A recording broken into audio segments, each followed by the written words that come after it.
O sentimento geral das populações do mundo é de algo que esteja em crise. O mundo vive em crise. Esse sentimento está no Brasil, está arraigado por toda a população nacional, mas se nós verificarmos os povos do mundo, não há aquele que esteja numa fase boa de progresso econômico, de distribuição de riqueza, de inserção das minorias e dos grupos explorados nas sociedades. É uma fase, de fato, de um retrocesso muito grande destas sociedades. Há muitos que dizem que a culpa disso é por conta de políticos que não tenham grande capacidade ou que estejam agindo em retrocesso. Também, parcialmente, é isso. Mas o fundamental é que nós vivemos uma crise do capitalismo.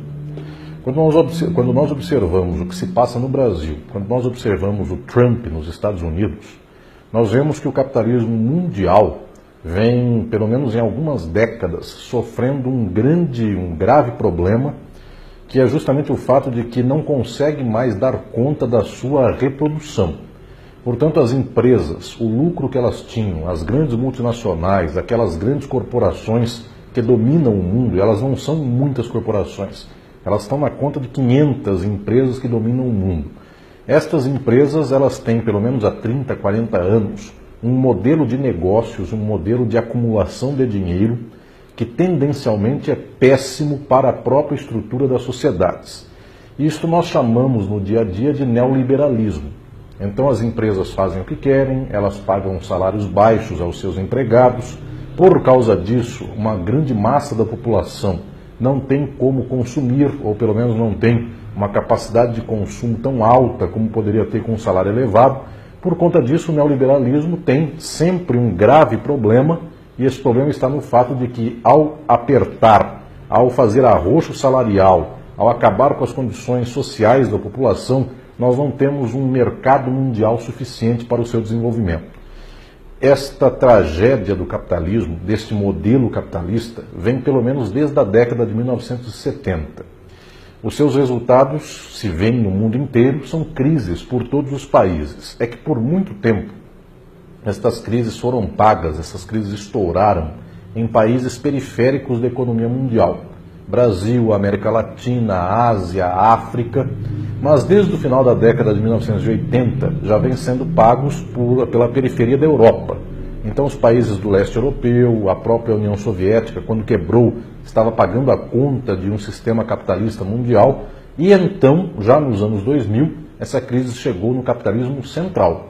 Nós vemos que a Europa, Grécia, Itália, Espanha, Portugal, França, também Alemanha, há um movimento nesses países de uma quebra econômica. E nós observamos isso também nos Estados Unidos. Esta massa da população que vota no Donald Trump, além de ter sido cultivada historicamente por décadas e séculos, no que há de pior em termos de formulação política, em termos de ódio, preconceito, racismo, ignorância. Além disso, essa população também está desempregada, também está com condições muito aquém do mínimo existencial. Portanto, nós observamos que nós temos aqui um caldo de cultura. Eu diria tranquilamente que a nossa crise de hoje do capitalismo está no mesmo patamar de outras grandes crises capitalistas, como aquelas que levaram à Primeira Guerra Mundial e à Segunda Guerra Mundial. Nós tivemos nesse período na Europa um fenômeno horrendo, talvez o pior fenômeno da história do capitalismo, que foi a ascensão do nazismo e das variadas formas de fascismo. Massas sem emprego, massas sem condição econômica, com uma educação parcial, e que eu chamo de educação parcial. As pessoas têm até escola, as pessoas sabem até ler, escrever, fazer contas, mas não tem cultura, não tem um estado de elevação de espírito, não tem uma posição, inclusive, humana, de fraternidade, amor ao próximo, respeito pelas diferenças alheias. Todo esse caldo que nós temos hoje no mundo, de visão de mundo, nós também tivemos isso ao tempo do fascismo e do nazismo. O Trump ainda não é um fascista como eram Mussolini, como era Franco, como era Hitler, como foi Salazar. Nós temos, de fato, ainda uma distância, mas nós já vemos hoje no mundo ressaltar um discurso de ódio, um discurso que afirma com muito gosto que se quer matar o próximo, que aquele que é diferente é um vagabundo.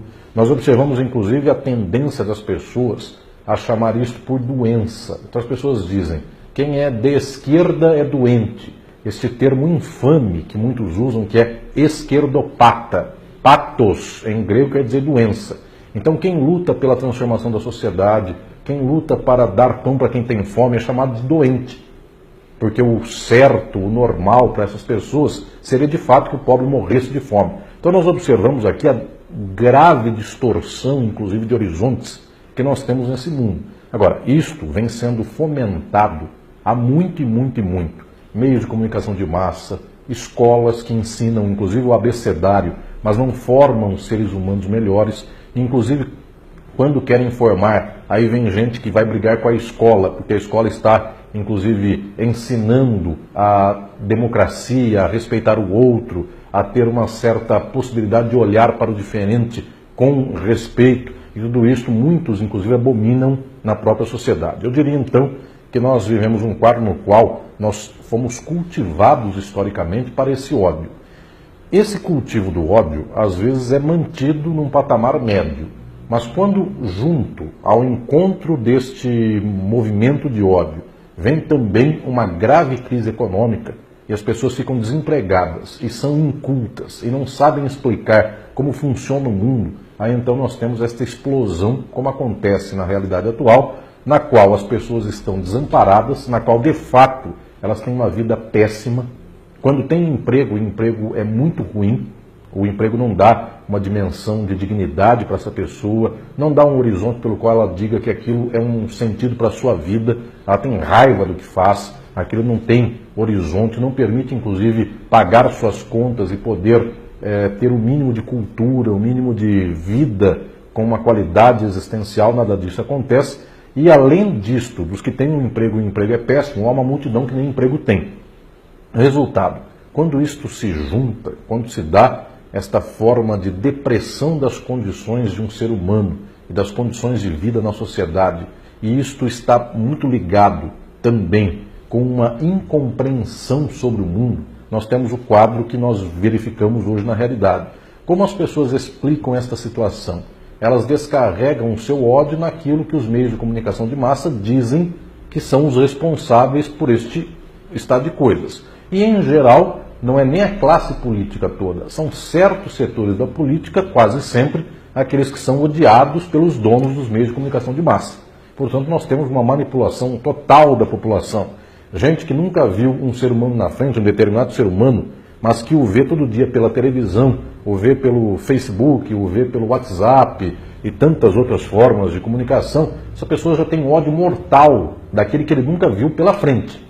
De tal sorte que nós vamos encontrando, então, a formação de uma espécie de manada social que é gestada neste ódio e, portanto, tem aqui uma espécie de emocional, mundo emocional muito manipulado, é como se fosse um fantoche.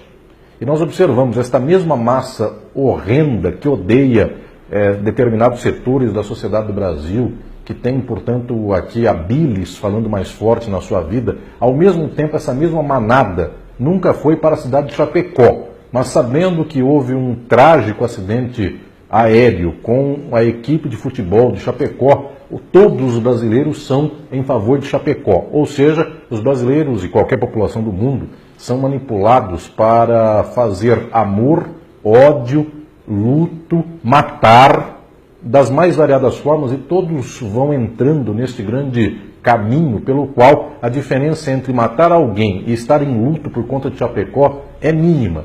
Nós observamos aqui como as pessoas, inclusive nas redes sociais, ora vestem verde porque morreu o time de Chapecó, ora vestem cores tais e quais porque assim está a moda, e para ser fascista basta que a maioria se torne fascista também. Então, para usar uma camisa verde fascista, ou para usar a camisa da CBF, esta entidade das mais corruptas do mundo, para defender o fim da corrupção, nós vemos multidões no Brasil fazendo isto.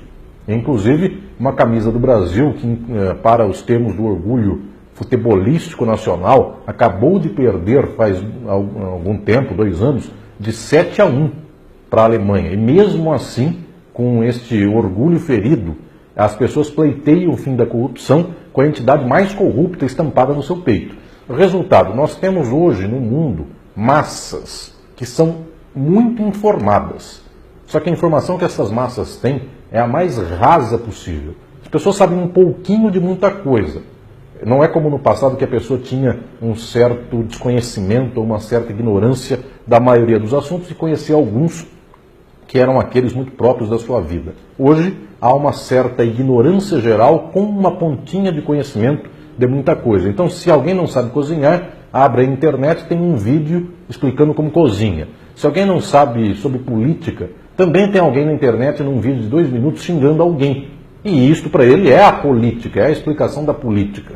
Ele não vai ler uma obra de Aristóteles sobre a política, ele não vai ler o que Rousseau escreveu sobre a sociedade, o que Marx escreveu sobre o capitalismo, o que Foucault falou sobre as minorias. Isto não está na conta da maioria da população. Quando eu digo que não está, está disponível para qualquer um. Basta tentar saber quem foi Foucault, Marx, Aristóteles, Rousseau. As pessoas teriam acesso rápido na internet a tudo isso. O que ocorre é que elas não vão chegar a isso. Elas vão ver alguém que num certo programa pela internet, pelo YouTube, esta pessoa vai xingar alguém e se bater na mesa e se falar palavras esdrúxulas, melhor ainda.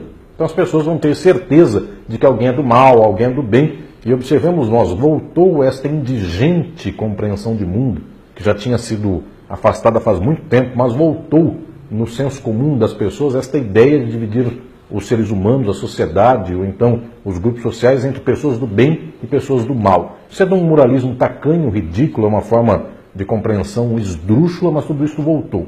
Por quê? Porque, de fato, as pessoas estão vivendo um momento de profunda depressão social, econômica. O capitalismo não é inclusivo, o capitalismo não dá para as pessoas condições de vida plena. Por mais que o capitalismo tenha dado avanço tecnológico, mesmo assim, a pessoa tem hoje um celular, tem hoje um meio de comunicação pelo WhatsApp, mas isso a torna escrava desse meio de comunicação, então ela continua trabalhando em casa, ela responde e-mails no celular, ela manda mensagem para o seu chefe, a chefe chama para trabalhar às 5 da manhã, então ela está notificada e ela vai trabalhar. O resultado, até os meios que dão possibilidade de acesso a uma outra qualidade de vida para a população, tudo isso teve uma mudança drástica, não é para a dignidade, para o avanço, para a plenitude do ser humano. Pelo contrário, são formas tecnológicas para fazer com que a exploração contemporânea se torne de um nível em um nível, se chegue a um nível ainda maior. Portanto, eu vejo que a sociedade mundial, brasileira em específico, todas as sociedades do mundo, têm padecido violentamente pelas contradições do capitalismo. Como pouca gente fala sobre o capitalismo, como pouca gente analisa a estrutura social, é como se nós estivéssemos nesses tempos todos colocando um band-aid, colocando aqui alguma coisa provisória para tampar uma doença que é profunda neste tecido da própria sociedade. Exatamente porque nós estamos tentando localizar a culpa num político, a culpa numa pessoa ou a culpa numa instituição. Não estou dizendo que não haja culpas pessoais nem institucionais, mas o fundamental é que nós não estamos enxergando o tipo de sociedade que é a nossa, capitalista. Para ainda falar do capitalismo, nós temos uma certa dificuldade nos países do mundo em falar do capitalismo, porque as pessoas têm um vínculo afetivo muito ruim, inclusive, mas existe isso, mas as pessoas têm um vínculo afetivo com os seus patrões, com os seus capitalistas. Então, uma cidade pequena tem uma usina de cana-de-açúcar. O dono da usina de cana é o grande capitalista daquela cidade. O povo inteiro depende daquele capitalista, então trata, numa forma quase de vassalagem, este grande capitalista local. O que ocorre é que a demanda e a vida do capitalismo é tamanha, as contradições e a exploração capitalista vão de tal modo que hoje, inclusive, o dono da usina nem é mais um local, é um fundo de investimento da China associado com os Estados Unidos.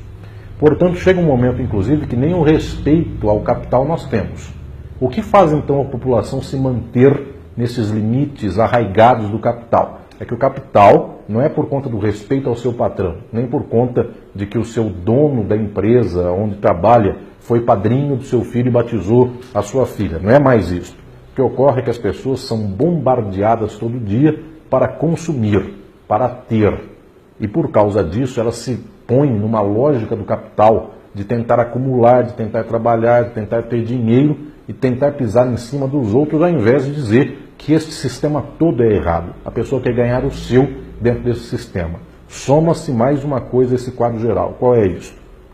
além de escolas com um certo nível de formação simplesmente para o mercado de trabalho, não para a crítica, além de uma organização social no qual as pessoas são dadas a futilidades. A televisão só conta o que há de mais bizarro e que não informa num nível profundo a sociedade. Além de tudo isso, nós também ainda temos velhas manifestações que vão se travestindo de novidade e vão se colocando no quadro social. Uma delas é o contexto religioso. As pessoas têm uma certa ligação de mundo com a religião, um certo afeto moral com a religião, então as pessoas não compreendem a sociedade como um bloco ou uma estrutura.